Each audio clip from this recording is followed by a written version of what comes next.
नमस्कार, जय श्री कृष्णा। स्वागत करता हूं मैं आपका अपने चैनल कुंडली शास्त्र में।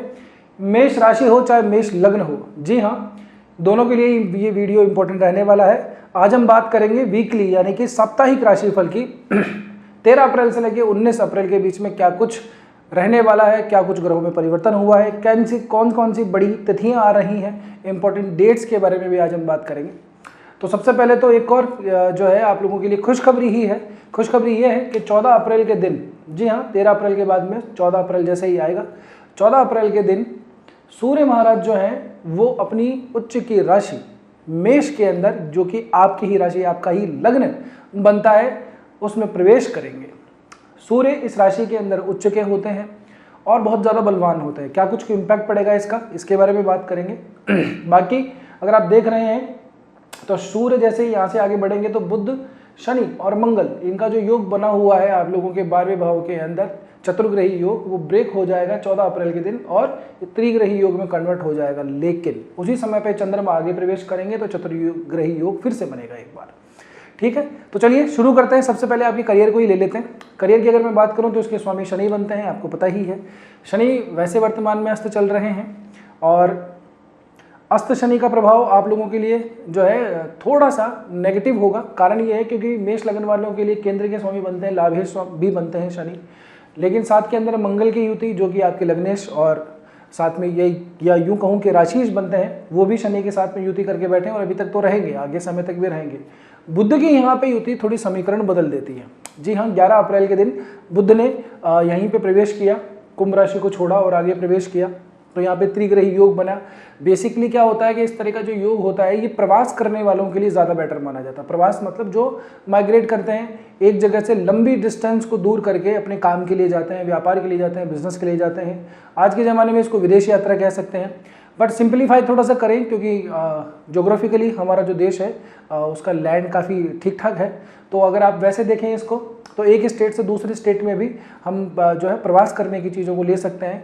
अगर आप कंटिन्यूसली ट्रेवल करते हैं तो भी उसी के संदर्भ में हम इसको देख सकते हैं। ज़रूरी नहीं है कि हम कंट्री छोड़ के दूसरी कंट्री के अंदर प्रवेश करें, ठीक है ना। तो डिस्टेंस लंबा होना चाहिए, लॉन्ग डिस्टेंस होना चाहिए, तभी ये चीज़ आप इस तरह से इसको लगा सकते हैं, ठीक है ना। तो यहाँ से करियर की पॉइंट ऑफ व्यू से अगर मैं देखूँ तो आपके जैसे बुध भी बनते हैं, तो बुध भी कोई खास कारक नहीं बनते, तीसरे और छठे भाव के स्वामी बनते हैं। फिर साथ साथ में दशम और एकादश के जो स्वामी हैं वो शनि बनते हैं। तो इन ग्रहों की युतियाँ होना, साथ में वहाँ पे आपके ही राशेश, आपके लग्नेश जो कि आपके अष्टमाधिपति भी बनते हैं मंगल, उनका प्रवेश कर जाना, ये जनरली करियर की पॉइंट ऑफ व्यू से या वैसे इस तरह की युतियाँ जो खास अच्छी नहीं मानी जाती, ये प्रवासियों के लिए ठीक मानी जाती हैं। प्रवासी उस समय पे जो विदेश यात्रा करते थे वो भी ठीक नहीं माना जाता था, ठीक है ना। आज के समय में हर कोई आदमी फॉरेन जाना चाहता है। तो अगर आपका काम कुछ इस तरीके का है जो ट्रांसफरेबल है, बार बार अगर आप एक जगह से दूसरी जगह पे जाते हैं तो आपके लिए युति ठीक है। बाकी जनरली आपको इस समय के ऊपर थोड़ा सा जो है ध्यान रखना चाहिए कि अगर अनावश्यक ट्रैवल आपके हो रहे हैं, काम डिस्टर्ब हो रहा है उसकी वजह से, तो उस ट्रैवल को, अनावश्यक चीज़ों को थोड़ा सा बंद कीजिएगा। बात करूं मैं इम्प्रूवमेंट की, काम की ग्रोथ की, तो अभी का समय इतना ज़्यादा फेवरेबल नहीं है। शुरुआती दिन की अगर मैं बात करूं आप लोगों के लिए तो 13, 14, 15 ये जो 3 दिन रहेंगे, 13, 14, 15 अप्रैल, यहाँ पे राहु के साथ में चंद्रमा भी गोचर करेंगे। तो राहु और चंद्रमा की युति होगी। मेंटली थोड़ा सा स्ट्रेस दे सकते हैं आप लोगों को। चंद्रमा को अगर आप देखेंगे तो आपके सुख भाव के स्वामी बनते हैं वैसे तो, लेकिन अपने भाव से षडाष्टक कभी गए हुए हैं, तो आप लोगों के लिए चंद्रमा भी इतना फेवरेबल नहीं रहेगा। राहु जैसे ग्रह के साथ में, राहु वैसे ही बहुत सारी मल्टीपल थिंकिंग देता है, ठीक है ना, उल विचार भी देता है, खुराफात देता है दिमाग में। फिर चंद्रमा जैसा ग्रह जो ओवर थिंकिंग का कारक भी बनता है, ऐसा जब साथ में कंजक्शन बन जाता है तो व्यक्ति बहुत ज़्यादा सोच विचार में रहता है, एग्जीक्यूट नहीं कर पाता। तो आपको काम की, वर्किंग प्लेस के ऊपर थोड़ा सा इस तरह के इशू आ सकते हैं कि आप प्लानिंग ज़्यादा करें और एग्जीक्यूट उसका ना के बराबर हो या बहुत कम हो। तो थोड़ा सा आप लोगों को ये प्रयास करना चाहिए कि जितना ज़्यादा मेडिटेट कर सकें तो ज़्यादा अच्छा है। अपने जो है जिस तरह की जो विधियाँ बताई जाती हैं जनरली, प्राणायाम, अनुलोम विलोम, इस तरह की अगर करें तो बहुत ज़्यादा बढ़िया है। और अपने मेंटल स्ट्रेस को थोड़ा सा आप जो है कंट्रोल में करके रखें। आप जो जितनी चीज़ें सोच रहे होंगे या जितनी चीज़ें सोचेंगे इस दौरान, उसका वास्तविकता से इतना ज़्यादा लेना देना नहीं रहेगा। आपके दिमाग में बनाई हुई जो चीज़ें हैं, जो टेंशन है, वो एक्चुअली आपने खुद ने ही क्रिएट की हुई है। तो उसको थोड़ा सा शांति रखिए, स्पेशली सप्ताह के जो दिन है, शुरू के 3 दिन, उसके बाद में भी चंद्रमा जब आगे बढ़ेंगे तो 12वें भाव में गोचर करेंगे, तो वो भी इतना ज़्यादा आप लोगों के लिए फेवरेबल नहीं रहने वाला, ठीक है। देखिए, अब ये डराने वाली बात नहीं है, लेकिन जो चीज़ जैसी है वैसी ही बतानी ज़रूरी है। अगर आप देखेंगे अभी तो केतु और राहु उसके बीच में बाकी जो भाव हैं हमारे खाली हैं, इवन चंद्रमा भी आगे प्रवेश कर रहे हैं। तो राहु केतु के एक्सेस की वजह से भी ये जो ग्रहों की युतियाँ हैं ये इतनी ज़्यादा फेवरेबल नहीं है। फिर 12वें भाव में बैठ जाए तो और भी ज़्यादा ठीक नहीं है, ठीक है ना। तो वैसे इस तरह की चीज़ युतियों को, तीर ग्रही युतियों को शनि बुध और मंगल, इसको सारावली जैसे ग्रंथों के अंदर ज़्यादा अच्छा नहीं बताया गया है। इसमें दरिद्रता है, रोग है, व्यक्ति को मुख से संबंधित समस्याएं बताई जाती हैं, है ना। प्रवासियों के लिए थोड़ा बहुत ठीक माना जाता है। तो आप लोगों को बस थोड़ा सा अपने करियर में जितना आप काम कर रहे हैं उस पर काम पे ध्यान दीजिए। अगर आप ये सोच रहे हैं कि यार मेरे काम को रिकग्निशन नहीं मिल रहा, मेरा इंप्रूवमेंट नहीं हो रहा है, तो अभी कुछ दिन के लिए थोड़ा ठहर जाइए, समय बदलेगा, आपका भी आएगा। सूर्य का जो उच्च होने का प्रभाव है वो भी आप लोगों को मिलेगा, लेकिन वर्तमान के अंदर करियर के पॉइंट ऑफ व्यू से इतना ज़्यादा बेटर टाइम हमको दिखाई नहीं देता है, करियर और करियर की ग्रोथ दोनों ही मामलों के अंदर। आगे बढ़ें, अब बात करते हैं आप लोगों की वेल्थ की। तो देखिए धन वाले मामले के अंदर फिर भी थोड़ी बहुत ठीक है। संपत्ति, परिवार, कुटुंब, इसका भाव का स्वामी ही आपके लग्न के अंदर भी विचरण कर रहा है। शुक्र जैसा शुभ ग्रह है, अपनी शुभ दृष्टि डालता है अपने खुद की ही राशि के ऊपर, यहाँ से सूर्य के साथ में युति बना के बैठा है। कुछ समय के बाद में अस्त भी हो जाएगा, लेकिन फिर भी अपना प्रभाव तो देगा ही देगा, ठीक है ना। हालांकि शुक्र भी यहाँ पे मार्केश बनता है, सप्तम और द्वितीय भाव का स्वामी बनता है, लेकिन फिर भी एक केंद्र का भाव, एक धन का भाव है। तो यहाँ से शुक्र के अच्छे जो ट्रेड्स हैं, अच्छे जो पॉजिटिव ट्रेड्स हैं वो आपको जरूर मिलेंगे। सूर्य क्योंकि आप लोगों के लिए पंचम भाव का, त्रिकोण भाव का स्वामी बनता है, तो इस तरह की जब युति बन जाती है तो धन से संबंधित चीज़ें व्यक्ति को मिलती हैं, परिवार में भी थोड़ा सा लाभ होता है। तो फाइनेंशियली आपके लिए जो आने वाला वीक है ये काफ़ी ज़्यादा अच्छा रहने वाला है। और उसके बाद में भी जब 19 अप्रैल आएगी तब और ज़्यादा बेटर होगा। पर जब वो उस सप्ताह में बात करेंगे, वैसे तो हमने क्या है इसके लिए पूरे महीने के लिए पूरा वीडियो बनाया हुआ है, आप चाहें तो जाके उसको देख सकते हैं।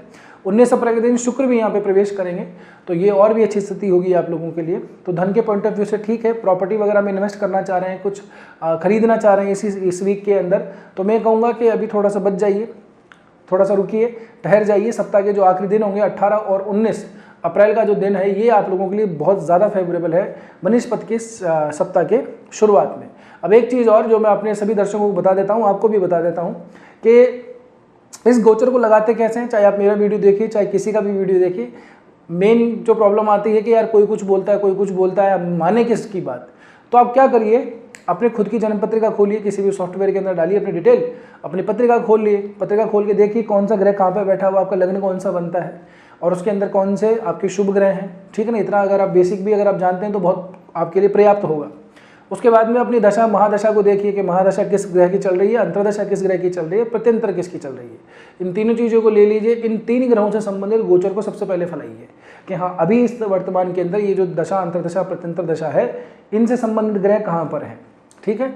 और ज़्यादा मूवेबल जो होता है वो जनरली ऐसा है, प्रत्यंतर दशानाथ को ज़्यादा देख लीजिए, है ना, महादशानाथ को भी देख सकते हैं आप। तो जिन ग्रहों की मैट्रिक्स को एक बार चेक कर लीजिए कि कौन से भाव में क्या फल दे रहे हैं, तो वहाँ पे आपको ज़्यादा रिलीवेंट लगेगा। अब इस चीज़ को आप चाहे आप लग्न से देखिए, चाहे आप राशि से देखिए, एक ही चीज़ से देखिएगा, नहीं तो कन्फ्यूजन आपको ज़्यादा हो सकता है। मैं लग्न से ज़्यादा आप लोगों को प्रेफर करता हूँ, क्योंकि जनरली आदमी का जो नाम होता है वो कुंडली के हिसाब से नहीं बनाया हुआ होता है। चंद्रमा जहाँ पे होता है, जिस नक्षत्र में होता है, उसी के अनुसार नाम अक्षर जो है दिया जाता है, लेकिन वो जनरली लोगों का आजकल नहीं मिलता है। फिर 2-2, 3-3 नाम मिलते हैं, तो किससे के अनुसार फलाए। तो लग्न है, लग्न नहीं बदलता, लग्न के अनुसार फला लिया कीजिए, आपको रिजल्ट मिल जाएगा, ठीक है ना। अब आगे बात करते हैं आप लोगों के लिए सूर्य का क्या स्पेशल प्रभाव रहेगा। सूर्य का बहुत ज़्यादा इंपॉर्टेंस है आप लोगों के लिए। देखिए सूर्य वैसे भी आपके त्रिकोणाधिपति हैं, है ना। सूर्य पंचम भाव में है, आपकी लग्न आपकी राशि के ऊपर आएंगे, तो आपके अंदर एक जो है कॉन्फिडेंस जो है बहुत ज़बरदस्त इस समय पर रहेगा। और सिर्फ इसी सप्ताह के नहीं, ये आने वाला जो पूरा महीना है 14 अप्रैल से 15 मई के बीच का लगभग, तो इस पूरे महीने के दौरान आप अच्छा कॉन्फिडेंस अपने अंदर जो है महसूस करेंगे। जो एनर्जी कई दिनों से डल पड़ी हुई थी, काम थोड़ा सा ठीक से नहीं हो रहा था, दिमाग में ही कुछ नहीं जा रहा था, आलसपन सा और डलनेस सी बहुत अजीब सी चीज़ें थी, अजीब सा फियर, है ना, जिसको होता है ना कि मतलब अंदर से आदमी जो है थोड़ा सा अजीब सा रहता है कि यार कॉन्फिडेंस नहीं आता किसी काम को करने के लिए, तो वो चीज़ें आप लोगों की 14 अप्रैल के लगते ही दूर होने लगेंगी। क्योंकि सूर्य स्वयं वैसे भी आत्मा का कारक माना जाता है। फिर दूसरा, ये जो ग्रह है इसके अंदर अग्नि तत्व प्रधान ग्रह है, इसमें आत्मविश्वास है, इसके अंदर थोड़ा सा अहंकार भी है, इसमें एरोगेंस भी है। लेकिन एरोगेंस और इस तरह की जो चीज़ें हैं ये बिल्कुल लूज कॉन्फिडेंस की चीज़ें नहीं हैं। जब वो आदमी ओवर कॉन्फिडेंट होता है तभी इसके अंदर थोड़ी सी एरोगेंस आती है, ठीक है ना। तो आदमी आपके अंदर अगर इस तरह की चीज़ें प्रॉब्लम झेल रहे हैं तो शुक्र की वजह से ये तो आप क्षमा कीजिएगा, सूर्य की वजह से ये समस्याएं तो आपकी दूर हो जाएंगे। साथ ही के अंदर कुछ अथॉरिटेटिव चीज़ जो है आपको एंजॉय करने को मिलेगी। आप इस समय पे ऐसा आपके साथ में ज़रूर रहेगा कि ज़्यादा किसी की सुनने में तकलीफ आएगी, क्या मेरे को फालतू ऑर्डर मत दो आप, ठीक है ना, मैं कर रहा हूँ, मेरे हिसाब से मैं कर लूँगा, लेकिन आपको ज़्यादा सुनाने की ज़रूरत नहीं है, मैं मेरा काम अच्छी तरह से जानता हूँ। तो ये जो एटीट्यूड है ना, ये आप अपने अंदर थोड़ा सा फील करेंगे। अगर इसकी थोड़ी कमी महसूस हो रही थी तो अब समय आप लोगों के उसके परिप्रेक्ष्य में अच्छा है। जो लोग थोड़े से संतान को चाहते हैं, संतान के पक्ष से अगर हम देखें तो उसके लिए भी ये जो गोचर है ये बहुत ज़्यादा लाभदायी है, क्योंकि पंचमेश भी आपके संतान के कारक सूर्य बनते हैं और वो उच्च के होकर के आपकी राशि, आपके लग्न के अंदर से प्रवेश कर जाएँ तो वहाँ से भी हमको पॉजिटिव रिजल्ट ही मिलते हैं। एक बार के लिए केतु का जो इन्फ्लुएंस है हम उसको इतना नहीं मान रहे, क्योंकि फिर उस तरह से थोड़ी सी प्रॉब्लम हो जाती है। बट क्योंकि ये सिंह राशि की अपनी ढैया चल रही है, केतु ऑलरेडी बैठा हुआ है, लेकिन सूर्य का भी आना ये कम बात नहीं है। सूर्य का अपनी उच्च राशि के अंदर आना व्यक्ति को बहुत ज़्यादा सुपीरियर बना देता है। ये खास करके उन लोगों के लिए ज़्यादा है जो हाई ब्यूरोक्रेट्स होते हैं या सीनियर पॉलिटिशियंस होते हैं, अच्छे खासे पद के ऊपर लोग काम कर रहे होते हैं, उनके लिए इस तरह के गोचर और ज़्यादा फलदायी होते हैं। तो आपका अगर कोई काम अटका हुआ है तो ज़रूर से उस समय पे करवा लीजिएगा। अपने सीनियर्स लोगों से आपको ज़रूर से इस समय पे सहायता मिल जाएगी, ठीक है ना। राहु का लाभ भाव में होना, अब वही बात है, इसलिए मैं कहता हूँ हमेशा कि अपनी पत्रिका को देखिए कौन से ग्रह कहाँ पे बैठे हुए। अगर आपके मेन चार्ट के अंदर राहु जैसा ग्रह सही बैठा हुआ है, सूर्य खुद पोजीशन में अच्छे हैं, मंगल अच्छे हैं, तो फिर ये मान के चलिए कि इस समय आप लोगों के लिए सबसे उत्तम अभी का समय गोचर जो है सूर्य की दृष्टि से अच्छा आया हुआ है। इवन शुक्र का भी जो ये मिलन है ये भी बहुत ज़्यादा अच्छा ही माना जाता है, इसमें खराब नहीं है। सूर्य शुक्र की जो युति है ये बढ़िया ही मानी जाती है। आदमी को ना सिर्फ मान सम्मान प्राप्त होता है बल्कि धन संपत्ति भी प्राप्त होती है, ठीक है ना। यश कीर्ति ये अलग चीज़ है, वेल्थ धन ये अलग चीज़ है। तो प्रॉस्पेरिटी और वेल्थ के साथ साथ आपके अंदर जो है सामाजिक जो सम्मान है वो भी प्राप्त होगा, आपकी बातों को थोड़ा सा माना जाएगा। तो इस समय पे आप लोगों के लिए सूर्य के पॉइंट ऑफ व्यू से, अपनी पर्सनैलिटी के पॉइंट ऑफ व्यू से, व्यक्तिगत जो चीज़ें हैं उसके पॉइंट ऑफ व्यू से गोचर बहुत ज़्यादा शुभ रहने वाला है, ठीक है ना। धन संपत्ति के बारे में मैंने आपको बताया, डील की मैंने आपको बताई दी। अगर कोई प्रॉपर्टी एसेट्स कुछ अगर निवेश करना है तो सप्ताह के आखिरी दिनों के अंदर इन चीज़ों पे थोड़ा ज़्यादा आप ध्यान दीजिएगा, वो समय ज़्यादा अच्छा है। एक और बात, 14 अप्रैल का एक दिन आता है हमारे पास में। 14 अप्रैल का दिन क्या है, जब सप्ताह शुरू लगेगा उसके नेक्स्ट डे ट्यूसडे के दिन त्रिपुष्कर योग बनेगा। ये त्रिपुष्कर योग शाम को 4 बजे के बाद में, लगभग 4 बज के कुछ मिनट से लेकर के और रात को 12 बज के और 13 मिनट के आसपास तक ये त्रिपुष्कर योग रहेगा। त्रिपुष्कर योग बहुत शुभदायी योग माना जाता है। इस समय पे कुछ अच्छी चीज़ों में इन्वेस्ट करना, मकान खरीदना, गाड़ी खरीदना, दुकान खरीदना, सोने जेवरात, इस तरह की चीज़ें लेना जो आप चाहें कि हम इसको बार बार लें, ठीक है ना, किसी से पैसा लेना हो तो उस चीज़ों के लिए त्रिपुष्कर योग बहुत ज़्यादा शुभदायी माना जाता है। लेकिन सेम टाइम के अंदर अगर आपकी देनदारियां हैं, किसी को पैसे दे दिए हैं आपने, तो फिर दिक्कत हो जाती है। त्रिपुष्कर का मतलब ये होता है कि कोई भी अगर आप काम करते हैं तो 3 बार रिपीट होता है बेसिकली। त्रिपुष्कर ये 3 कमल की जैसे जिसमें ब्रह्मा विष्णु महेश इन तीनों का वास माना जाता है। तो एक बार काम नहीं होता, वो रिपीट होता है मल्टीपल टाइम। तो अब आपका निर्णय कर लेना कि कौन सी चीज़ें आप बार बार चाहते हैं। अगर आप, सीधी सी बात है, अगर अच्छा काम हो रहा है तो आप चाहेंगे उसको बार बार हो, लेकिन ऐसे टाइम के अंदर किसी दुकान का मुहूर्त कर लेना, शादी कर लेना, ये ठीक नहीं है, क्योंकि फिर वो आपको 3 बार करनी पड़ेंगी, ठीक है ना। तो इन चीज़ों को थोड़ा ध्यान रखिएगा। 14 तारीख का दिन इस मामले में थोड़ा शुभ है, ठीक है। तो प्रॉपर्टी एसेट्स वगैरह के लिए सप्ताह के आखिरी दिन या फिर 14 अप्रैल का दिन काफ़ी बढ़िया है, आप चाहें तो इसमें अपना काम कर सकते हैं। आगे बढ़ते हैं। रिलेशनशिप की अगर मैं बात करूं तो उस मामले में भी अच्छा है, क्योंकि पंचमेश जाकर के आपके केंद्र त्रिकोण के अंदर बैठा, त्रिकोण का स्वामी त्रिकोण में बैठा, बढ़िया राजयोग क्रिएट होता है। ऐसे समय के अंदर क्या होता है कि रिलेशनशिप पक्का होता है। पक्का इन द सेंस ऐसे कि अगर आप इमेच्योरिटी फील कर रहे हैं, थोड़ा सा उसमें फियर है कि यार पता नहीं ये आगे चलेगा नहीं चलेगा, तो ये कमिटमेंट का टाइम है बेसिकली। और जो कमिटमेंट दे चुके हैं उनको कमिटमेंट को पूरा करने का समय है। तो इस समय को अच्छे से भुना लीजिएगा। अक्षय तृतीया भी आ रही है, अभूत सावा है, बहुत से लोगों की शादियां भी होंगी इस समय पे, घर में बहुत लोगों के कुछ शुभ मांगलिक कार्य भी होंगे। तो ज़रूर से आप कमेंट करके बताइएगा कि आप किस किस के घर के अंदर भी शुभ मांगलिक कार्य हैं। 19 अप्रैल के दिन, 19-20 अप्रैल के आसपास किस किस के घर में शादियां वगैरह हो रही हैं, क्योंकि इस तरह के योग आप लोगों के बनते हैं। क्योंकि 19 अप्रैल को शुक्र भी प्रवेश कर जाएंगे वृषभ राशि के अंदर। वृषभ लग्न, वृषभ राशि बहुत सही मानी जाती है अच्छे कार्यों के लिए। ये स्थिर लग्न होता है। अक्सर जो बड़े मुहूर्त होते हैं वो वृषभ राशि, वृषभ लग्न के अंदर ही किए जाते हैं। तो 19 अप्रैल के दिन ये भी काम हो जाएगा आप लोगों के लिए। तो ज़रूर से कमेंट करके बताइएगा किस किस के घर में जो है शुभ मांगलिक कार्य हो रहे हैं। तो रिलेशनशिप की दृष्टि से भी अभी समय ठीक है, तो उसमें भी ज़्यादा आप लोगों को चिंता करने की जरूरत नहीं है। राहु की राहु के तो आमने सामने होते हैं तो दृष्टि संबंध बनाते ही हैं। चंद्रमा रहेंगे 3 दिन के लिए, 13, 14, 15 अप्रैल के लिए। चौथे भाव के स्वामी राहु के साथ में मिलेंगे। बस वो ओवर थिंकिंग वाला फेज आपका रहेगा। तो बस मैं इतना कहूँगा कि अगर कोई दिक्कत भी आती है तो चीज़ों को स्ट्रेच नहीं करना है, ठीक है ना। अगर कोई बात हो गई है तो उसको या तो सॉर्ट आउट कर लीजिए या उसको डिनाई कर दीजिए कि बाद में देखेंगे, अभी इस बारे में बात नहीं करते हैं। राई का पहाड़ बनाना इस समय पे होता है। बात बंद हो गई, अपने दिमाग में वो चीज़ें चली जा रही हैं, दिन हो गया, शाम हो गई, सुबह हो गई, रात हो गई, वो बात ही खत्म नहीं हो रही है, अपने ही दिमाग में अपनी फिल्म चल रही है जिसको खुद ने बनाया है, खुद ही उसको देख रहे हैं, खुद ही उसके डायरेक्टर है, खुद ही उसके एक्टर हैं। तो ऐसे ओवर थिंकिंग का फेज इस समय पे आदमी में रहता है। तो इसको थोड़ा सा बचने का मैंने आपको बताया, थोड़ा मेडिटेशन वगैरह कीजिए। अगर और कोई पर्सनल प्रॉब्लम है तो वो चार्ट देख करके ही हम उसका एनालिसिस कर सकते हैं।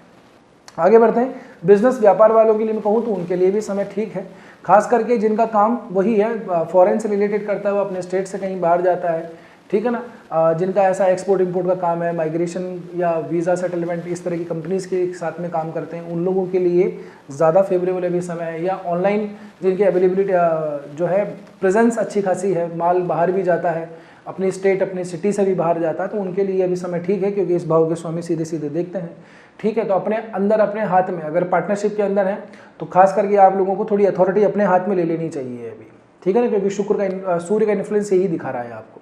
अगर आप अथॉरिटी अपने हाथ में नहीं लेंगे, डिसीजन मेकिंग अपने हाथ में नहीं लेंगे, तो आपको नुकसान लग सकता है, क्योंकि जिस तरह की गोचर, जिस तरह की व्यवस्थाएं चलती है उस तरह से काम कर लेना चाहिए। खास करके उन लोगों के लिए जिनका अभी दशा अंतर्दशा प्रत्यंतर दशा में सूर्य और शुक्र का समय चल रहा हो, ठीक है ना। तो व्यापार की दृष्टि से भी समय मैं आपको कहूँगा ठीक है। बस इस समय पे दो चीज़ों का ध्यान रखना है, एक तो अनावश्यक खर्चे नहीं करने हैं, दूसरा अनावश्यक यात्राएं नहीं करनी। काम से संबंधित यात्राएं होती हैं या आपका काम ही इस तरीके का है जिसके अंदर ट्रैवल नेसेसरी है तो ठीक है। अननेसेसरी ट्रैवल आप लोगों के लिए नुकसानी हो सकता है, क्योंकि इतने सारे ग्रह जब 12वें भाव में बैठ जाते हैं तो 12वें भाव की हालत अपने आप में टाइट हो जाती है। फिर वो अपने वैसे भी भाव इतना अच्छा नहीं माना जाता, फिर उसके बाद में उस भाव के अंदर इस तरह के ग्रहों की युतियाँ, तो वहाँ से व्यक्ति को इम्पैक्ट ज़रूर मिलता है। अगर आप देखेंगे ठीक से तो आपकी राशि स्वयं जो है वो भी गए हुए हैं 12वें भाव के अंदर। फिर यहाँ से तीसरा भाव ले लो, छठा भाव ले लो, 8वां भाव ले लो, इन भावों के स्वामी भी आप लोगों के लिए कहाँ गए हुए हैं 12वें भाव में। एक केंद्र का दूसरा, दशम और एकादश अधिपति वो शनि बनता है, वो भी वहाँ गया हुआ है। तो ये सब इतने सारे ग्रहों के स्वामी एक जगह पे जब बैठ जाए तो उस भाव से संबंधित रिजल्ट ज़रूर आता है, ठीक है ना। तो कहीं ना कहीं एक्सपेंशंस, फालतू के खर्चे, व्यय, आकस्मिक व्यय, ये सब हो रहा है इस टाइम के ऊपर। और साथ ही के अंदर आकस्मिक यात्राएं भी इस समय पे व्यक्ति की होती हैं। तो इस समय पे इन चीज़ों से थोड़ा सा बचना चाहिए, ठीक है ना। रिस्क वगैरह लेने से भी थोड़ा सा बचना चाहिए आदमी को। बाकी और जो चीज़ें हैं उसमें इतनी खास समस्या नहीं है। तो अगर आपका काम अगर ऐसा है, व्यापार ऐसा है जिसके अंदर आपका ट्रैवल नेसेसरी है तो वेरी गुड, बहुत बढ़िया। अगर ऐसा नहीं है तो फिर बचिए उन चीज़ों से, ठीक है ना। अब बात करते हैं दाम्पत्य जीवन के लिए। दाम्पत्य जीवन के लिए भी समय अभी बहुत ठीक है, शुभ है, उत्तम है। हालांकि मंगल की 8वीं दृष्टि पड़ती है यहाँ पे, ठीक है ना। मंगल की अगर आप देखेंगे आपकी ग्रसिस की तो 4थी दृष्टि गुरु पे है, 7वीं दृष्टि जो है 6ठे भाव पे पड़ती है और 8वीं दृष्टि आपके दाम्पत्य जीवन पे पड़ती है। इसीलिए क्या है, मंगल का 12वें भाव में होना मांगलिक माना जाता है। जब भी सप्तम भाव से संबंध मंगल का बन जाता है, जिन जिन भावों में मंगल बैठा हो और वहाँ से सप्तम भाव से रिलेशन बन जाए, दृष्टि संबंध बने, चाहे उनका बैठ के बने, तो वो कहा जाता है कि ये कुंडली मांगलिक है, ये व्यक्ति या ये अमुक कन्या मांगलिक मानी जाती है। तो उसका क्या इम्पैक्ट है क्या नहीं है वो एक अलग विषय है। पर बहरहाल आप लोगों के लिए दाम्पत्य जीवन के अंदर ठीक है। बस थोड़ा सा क्या है कि हो सकता है कि आपके पार्टनर थोड़ा सा गुस्सा जल्दी हो जाए, झंझलाहट जल्दी आ जाए। तो शुक्र का इन्फ्लुएंस साथ में रहेगा तो थोड़ा सा चीज़ें सेटल हो जाएंगी, क्योंकि सूर्य की सीधी दृष्टि, मंगल की दृष्टि, फिर इन दोनों ग्रहों को अगर आप देखेंगे तो अग्नि तत्व के ग्रह। तो ऐसे समय पे जनरली ऐसा होता है कि व्यक्ति थोड़ा सा अग्रेशन में जल्दी आ जाता है, बात में जल्दी जल्दी भड़क जाता है। तो ऐसी चीज़ ना करें तो बेटर है। अगर हो भी जाए तो शुक्र का उपयोग कीजिए, जल्दी से उसके ऊपर मिट्टी डालिए, ठंडा पानी डालिए, तो चीज़ों को सॉर्ट आउट हो जाएगा। पार्टनरशिप वालों के लिए एक और बात कहूँ कि तनातनी करने से बचिएगा अपने पार्टनर से। हो सकता है जरा सी बातों के ऊपर जो है जो मतभेद है वो मनभेद के अंदर कन्वर्ट हो जाए। जरा सी बात जो है बड़ी स्पार्क कर सकती है, तो उन चीज़ों से भी थोड़ा सा आप लोगों को बचना चाहिए। हेल्थ की अगर मैं बात करूं तो हेल्थ के पॉइंट ऑफ व्यू से ये समय सावधानी का है आप लोगों के लिए। इधर से 3-3, 4-4 ग्रह सीधे सीधे 7वीं दृष्टि डालेंगे आपके 6ठे भाव के ऊपर। फिर 8वें का स्वामी मंगल बनता है जो स्वयं भी बैठा हुआ है। तो ऐसे समय पे पहले तो चोट चपेट एक्सीडेंट इन चीज़ों का थोड़ा सा ध्यान रखना है। चलते फिरते भी एक आदमी का हाथ मुड़ गया, पैर मुड़ गया, कहीं पर टक्कर लग गई, यहाँ लग गई, वहाँ लग गई, दरवाजे से लग गई, किसी गेट से लग गई, तो ऐसी चीज़ें अक्सर ऐसे टाइम पे ही होती हैं, ठीक है ना। पर ये छोटी मोटी हैं तो इट्स ओके, ज़्यादा सीवियर ना हो, इसलिए आपको खुद को आगे से को रिस्क लेने से, हैवी ड्राइविंग करने से, रश ड्राइविंग करने से बचना चाहिए, बाकी जिन लोगों को न्यूरोलॉजिकल प्रॉब्लम है, सिरोसिस टाइप की चीज़ों से दिक्कत है, हार्ट की प्रॉब्लम है, कोलेस्ट्रॉल की प्रॉब्लम है, वो भी आप लोग थोड़ा सा सावधान रहिएगा, क्योंकि इन ग्रहों की सीधी सीधी दृष्टियाँ यहाँ पे पड़ती हैं। ये बुध की मूल त्रिकोण की राशि है, बुध सीधे सीधा दृष्टि डाल रहा है, बुध नीच का है, नीच होने के साथ में नीच भंग भी है, लेकिन किन भावों में नीच भंग है ये भी देखना पड़ेगा, 12वें भाव में और तीसरे भाव में। तो ये स्थितियाँ ठीक नहीं है। गुरु के पॉइंट ऑफ व्यू से भी गुरु तीसरे भाव में आकर कितना कारक नहीं बन पाता है, छोटे छोटे कामों के अंदर व्यक्ति को इन्वॉल्व कर देता है। कोई काम करने जा रहे हैं, 10 काम घर वालों ने बता दिए, वो काम पूरा करने के अंदर पूरा दिन निकल गया, जिस काम से कहते वो काम ही नहीं हो पाया, फिर कल से फिर वही कहानी शुरू होती है, फिर वही चीज़ें वापस से होने लगती हैं। तो ऐसे करके व्यक्ति का छोटा सा काम जो होता है उसमें बहुत समय लग जाता है ना।